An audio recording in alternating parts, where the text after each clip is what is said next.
Hello my little horror family, I hope you're all doing really well. My name is Sarah and welcome to What the Horror, the channel where we talk about horror movies, old and new.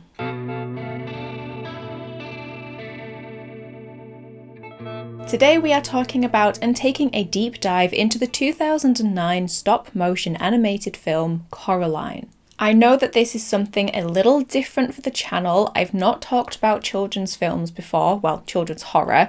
However, I recently watched Coraline for the first time, I know, and there was just so much that stood out to me that I wanted to do a deep dive on it and share my thoughts and things that I noticed with you. Coraline follows the titular character Coraline Jones, who has recently moved into a new home with her emotionally distant parents.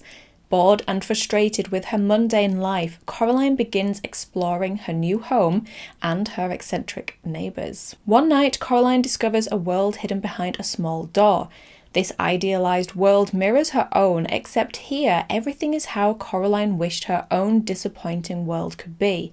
But as with a lot of things, Coraline discovers this other world might be too good to be true. Just a heads up before we get going that this episode will contain spoilers, so bear that in mind if you haven't seen the film yet. If you haven't seen the film, then go give it a watch and then come back to this episode. Coraline was written for the screen and directed by Henry Selick, who also directed James and the Giant Peach and The Nightmare Before Christmas. The film stars voice acting from Dakota Fanning, Terry Hatcher, Ian McShane and British comedy duo Dawn French and Jennifer Saunders. While Henry Selick wrote the screenplay for the film, the story is actually based off of the novella of the same name written by Neil Gaiman. The book is a dark fantasy horror children's book that was released back in 2002, although Gaiman had actually begun writing the story back in 1990. So the story goes, Henry Selick met Neil Gaiman just as the book had been finished, and being a fan of Selick's previous work, Gaiman pitched the idea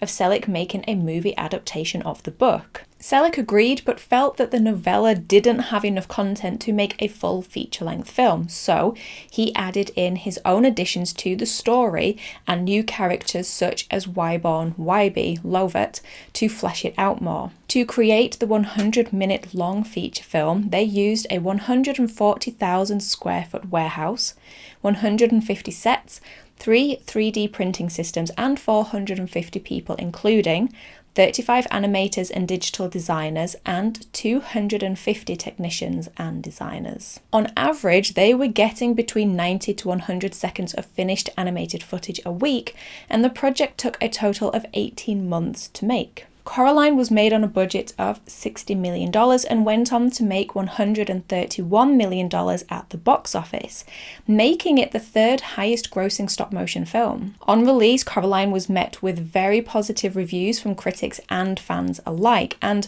over the years, Coraline has gone on to become something of a cult classic with a huge fan base of both children and adults. And I imagine that, seeing as how the film came out back in 2009, some of those adults are the kids who grew up with this film when it first came out. From what I've seen, Coraline is a very beloved film and is considered by some to be one of the best animated films ever made. In fact, it was nominated for multiple awards, including Best Animated Feature Film at the Golden Globes and Best Animated Feature at the Academy Awards. As well as being a much loved film, Coraline is also considered to be a genuinely scary film, despite the fact that it's actually a children's film. Like the novella, it's classed as a dark fantasy horror, and it certainly has surface level entry horror to it. The setting is one of a creepy old Victorian house, surrounded by grey clouds and twig-like spooky trees. There are cobwebs and shadows, there are strange creatures, and an overall feeling of oddity because of how the models move within the film. However, what sets Coraline apart from a lot of other children's horror is the fact that the story is very deeply disturbing and very deeply sad. Hidden within this children's film and behind the strange button-eyed creatures, there are some very real themes and real-life horrors within. Coraline explores real depths of darkness and horror, all while managing to maintain a magical and visual spectacular treat. So, we're going to take a closer look at the film Coraline and some of the themes that I found within. That I'm sure people have already discovered, but I'm a newcomer, so Let's go. What was apparent to me on my first watch of Coraline was how this film's story is about a multitude of horrors ranging from child abuse, neglect, loneliness, and manipulation. Very real horrors that numerous children deal with in day-to-day life. But what's less common than the actual acts themselves, unfortunately, is seeing them played out on screen in an animated children's film. Coraline Jones is a character who experiences common childhood fears of boredom and loneliness. She has been uprooted from her home and moved somewhere new by her parents. We see that she has left her friends behind and so now has no one to play with and spend her time with. We can see evidence of this loneliness when Coraline is given a doll by neighbour Wybie that is made in the image of her. Coraline makes a comment of her being way too old for dolls now, yet despite this comment, we then see her hang on to the doll and even take it around the Pink Palace with her. When she wipes a section of the window to look out, she wipes a section for the doll, and while the family are later eating at the table, we can see that Coraline has seated the doll at the table next to her. This is her wanting someone to spend time with and play with. Coraline is also incredibly bored at her new home and desperately wants something to do. She wants to garden but isn't allowed to. She's irritated and disgusted by the Pink Palace as there is nothing to do. Plus it's pretty gross with a load of bugs climbing in the bathroom. Driven by her boredom and loneliness, Coraline approaches her parents, and this is where we see very early on that Coraline is subject to child abuse and neglect. While her father Charlie is marginally kind and observant towards Coraline, for example, he sees that she has a new doll. He is too wrapped up in his work and exhausted to provide his daughter with the time and attention she needs. Instead, he refers her to the boss. This displays an attitude of detachment or disinterest. He simply defers the parenting job back to the mother. Coraline's mother, Mel, is cold, distant, and dismissive. Whenever she speaks to Coraline, it's through exasperation and annoyance. She never appears to be happy to see her daughter, and she barely gives Coraline her full attention when speaking to her. Usually, half of her attention is on whatever task she is in the middle of, whether it be working or shopping or driving. Which, yes, she should be giving her full attention to driving, but never mind. Her behaviour and the way that she speaks to Coraline makes her feel like a nuisance and unwanted. If you observe Mel's body language, she always has either a tired look on her face or furrowed brows, and often crosses her arms across her body, creating a barrier between herself and her daughter. We see evidence of this when Coraline asks her mother if she can go out and do some gardening, to which her mother literally replies, "I don't have time for you right now." And when Coraline discovers the small door hidden behind the wallpaper, and she asks her mother if they have a key for it, her mother's response is, "Will you stop pestering me if I do this for you?" Mel is bargaining with her daughter. "I do this one tiny thing for you and you leave me alone." When they discover nothing but bricks behind the door and Coraline asks questions, because that's what children do, Mel groans loudly in annoyance. She snaps at Coraline using negative body language, by pointing her finger at her, snapping, "We made a deal." And if you weren't clear enough on Coraline's role and place in the household, according to her mother, Mel spells it out at the dinner table later by saying, "Your dad cooks, I clean, and you stay out of the way." And speaking of cooking, I know that they have only recently moved house, but the fridge in that kitchen is less than appetizing. There are barely any groceries in the house, and the meal that the dad cooks, well, it looks revolting. And while the parents are busy with work, I think that this is evidence of what they prioritize in the household and not providing. There is one comment from Mel to Coraline that at first glance seems like a throwaway comment, but when you think about it a little bit more, it's actually an incredibly twisted thing for Mel to say. When Coraline is complaining about her mother not wanting to do the garden, Mel responds that that was the plan, but then we had the accident, pointing at her neck in a neck brace and with a raised eyebrow at Coraline. Coraline is very quick to get defensive, saying, "It wasn't my fault you hit that truck." Now, perhaps her defensiveness tells us that it was actually indeed Coraline's fault, or Perhaps her defensiveness is aimed at her mother blaming her for the accident when it genuinely wasn't her fault. If this is the case, then that is an incredibly cruel thing for Mel to do to Coraline, to make a young child feel responsible for what happened and for what could have happened. Children who are subjected to abusive behaviour often repeat this behaviour towards other people around them. It is learnt behaviour. And we see this in Coraline in how she treats her neighbour Wybie. Despite him being friendly and kind towards Coraline and having time for her, all the things that her parents don't do, she is dismissive of him and treats him like he's a nuisance to her, just like and mimicking how her parents behave towards her. So while Coraline has clothes on her back and a roof over her head and some sort of food on the table, she is still neglected. She's neglected emotionally and nurturingly, left to feel unwanted and alone. When parents fail to provide a safe, loving and supportive home for their child, they can often leave them vulnerable to the wider world and things contained in it. And this is what happens to Coraline within the film.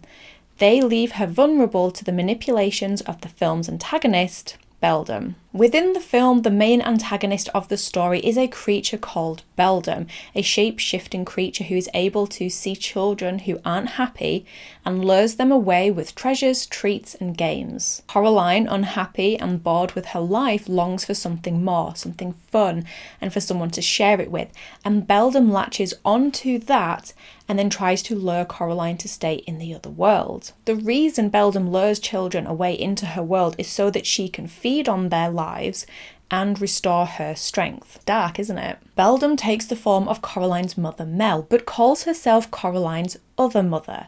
She creates a replica of Coraline's world, except now everything is vibrant, warm and fun. Her other parents are smiley, welcoming and happy to see Coraline. They stop what they're doing to talk to her. They give her their full attention. Beldam makes dolls of the children she latches onto and then uses them as spies, gaining information that she then uses to manipulate and control the children. For Coraline, Beldam makes a beautiful home-cooked meal because Coraline complained that her mother never cooks. The other parents have made a colourful and lush garden outside because Coraline complained her parents don't have time to garden, adding an element of fun and whimsy to everything, like having a literal gravy train on the dinner table. But she doesn't just provide physical things. Beldam plays on Coraline's loneliness as well, offering emotional support, promising both other parents will never be boring and will play games in the rain, playing on the fact that not only would Coraline's real mother not play or garden with her, but she wouldn't let Coraline go outside herself because it was raining. Beldam, or other mother, is supposed to be a juxtaposition to Mel, Coraline's real mother. She's cheerful, happy, wants to spend time with Coraline, and provides her with a loving, cosy bedroom and well-cooked food. All the things Coraline wants from her own real parents. But Beldam is manipulating and trying to control Coraline to her own ends. She wants Coraline to feed off of her, not because she cares about her. Although that is actually another interesting point that is raised within the film. There are multiple mentions of Beldam loving the children she captures. The ghosts of the children who have been captured before Coraline tell her that Beldam would tell them she loved them. The cat tells Coraline he's confused as to what Beldam wants, someone to love or someone to eat. Remember, we're looking at this from the view that the film is exploring child abuse. There are plenty of people who abuse people despite claiming they love them. Cruel treatment is often followed by an apology and a declaration of love. We even have an interaction between Beldam and Coraline while Coraline is trying to escape the other world, where Beldam says, "You know I love you," and Coraline replies, "You have a funny way of showing it." This brief interaction could be applied to both Beldam and Coraline's parents, because if they do love her, they also have a funny way of showing it. Despite being a juxtaposition to Coraline's real mother, Beldam and Mel are almost one and the same. Almost. They're certainly two sides of the same coin. Beldam's acts of love and kindness were all from a selfish place of wanting something from Coraline, And if Coraline won't do as Beldam wants, if she won't make her happy, then she turns on Coraline and becomes cruel and angry, mirroring Mel when Coraline won't leave her alone or stop talking. Another mirror between Beldam and Mel is when Beldam becomes angry at Coraline for outsmarting her and causing her an injury by ripping off her button eyes. Beldam calls Coraline a selfish brat. It's as though she's placing blame on Coraline for her losing her eyes, as though Beldam isn't responsible for this situation. This ties back into when Mel tries to potentially place blame on Coraline for the car accident causing her neck injury. And if you still weren't convinced that Beldam is a manipulator, then how about the fact that she makes dolls of the children? I know the dolls act as spies, but to me, this is evidence that Beldam views them as literal playthings that she can manipulate. By the end of the film, our hero Coraline has gone on not only a physical journey, escaping the other world back to the real world, she's also gone on an emotional journey as well. When Beldam's hold on Coraline is fading, she manipulates one of the otherworld neighbours to say to Coraline, "You'll go home and be bored and neglected, same as always. Stay here with us, we will listen to you and laugh with you." Despite appealing to what Coraline longs for, she says, "You don't get it, do you?" She finally comes to terms with her reality and decides that while it's not perfect, at least it's real. After Coraline returns to the real world and rescues her real parents from Beldam, she's so happy to see them safe, yet despite this, she is met with cold indifference and is instead told off for breaking the snow globe, which she didn't, and for cutting her knee. You can see on Coraline's face a look of recognition and almost acceptance of what she can realistically get from her parents. She comes to accept her parents and any other real-world horror she had, such as boredom. After all, they're nothing compared to a giant spider lady. Another interesting thing about Coraline is her surroundings, both the other world and the real world. The real world, early on in the film, is very lackluster. Everything is grey and drab with muted colours. The food looks inedible and bland, and even Coraline's parents' appearances are dull and grey. This is all intended to act as a juxtaposition with the other world. It's very reminiscent of The Wizard of Oz. Real world dull, other world fun and whimsical. In contrast to her parents' appearance, Coraline's is vibrant and fun, and it almost appears as though she belongs more in the other world than her real world. But is this really how things appear, or is it simply a reflection of Coraline's feelings and how she perceives things, such as her home and her parents? Evidence for this could be seen in the tunnel that joins the real world with the other world. Initially, it appears shiny, colourful and inviting, yet once Coraline's view and attitude to the other world changes, it becomes brown, full of cobwebs and discarded children's toys. But of course you could equally argue the point that the appearance changes simply because the magic of the other world fades away and the facade changes to reality. I know you can argue that for both ways. But another example of this can be found in the film's end scene. The once grey and dull real world now has touches of colour. There is a blue sky with white clouds, and the garden has red tulips planted in it. While this could be showing us that Beldam no longer has a hold over the Pink Palace and that the future is hopeful, it could also be evidence that Coraline's surroundings reflect her own emotions. To me, the clearest evidence for this argument can be found in the pink headband that Mel now wears. As we saw, Mel is still cold with Coraline, so she hasn't changed. Yet Coraline's attitude towards her parents has.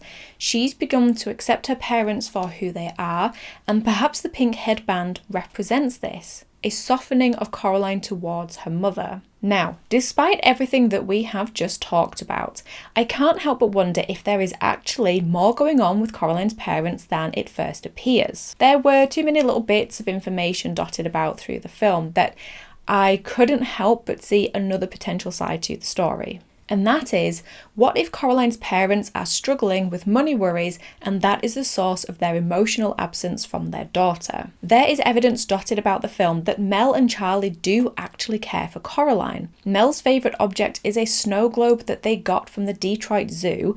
We know that they got this on a family trip they took together because there is a photo from the trip on Mel's bedside table. Her favourite ornament is from a trip she took with her family. We also see Mel encourage Coraline to eat a vegetable and to take her multivitamin, showing concern for her well-being. Evidence for their money worries can be seen in a discount voucher pinned on their fridge, and the fact that Mel takes Coraline uniform shopping when everything is half price. Coraline sees a pair of gloves in the shop that she wants, but Mel tells her to put them back. Now, is this her mother refusing to get her daughter something that she wants, or is it because Mel simply can't afford them? If you look at the price tags of the gloves, the pair Coraline picks out is the most expensive pair. Could this also be the reason why Mel doesn't get the groceries? She simply can't afford them. The parents spend most of their time working, keeping them from spending time with Coraline. However, this makes sense if they are struggling for money. Mel even says to Coraline, "If things go well today, I promise I'll make it up to you." This implies that if Charlie can sell their writing, then this will remove the stresses that have been hanging over the parents. Once Charlie turns in a completed garden catalogue, the parents do finally start paying attention to Coraline. They go out for food to celebrate. They took Coraline in at bedtime. They begin to garden with her and they buy her the gloves she wanted. If the world is depicted as Coraline perceives it, then her not understanding the strain on her parents to provide financially, boring adult problems, could be seen as her parents simply not willing to spend time with her. It's an idea anyway. As a newcomer to Coraline, I have to say that I was amazed at the level of quality and depth to this film. This isn't a children's film that is inaccessible once you're an adult. This is a film that is full of magic and visual spectacle and entry-level horror, but that also explores a multitude of horrors that you could spend hours exploring and thinking and talking about. Well, there you have it, guys, my deep dive into Coraline. I hope you enjoyed this episode. If you did, then give this video a like, as it does really help the channel. Also, if you're new here and haven't already, then make sure to hit that subscribe button to join our little What the Horror family. Let me know in the comments down below your thoughts on the film and this episode. Are there any themes I missed that you guys have picked up on? I'm sure I'm not the first to talk about some of these, and I'm sure there are things I completely missed, but let's have a chat about it in the comments. I like reading your take on the films that I cover here. Also, let me know how this episode worked out, because like I said, it is a bit of something different, but you know, it's fun to be adventurous sometimes. But in the meantime, thank you as always for stopping by. I really do appreciate it. Take care of yourselves, and I will talk to you in the next episode. Bye.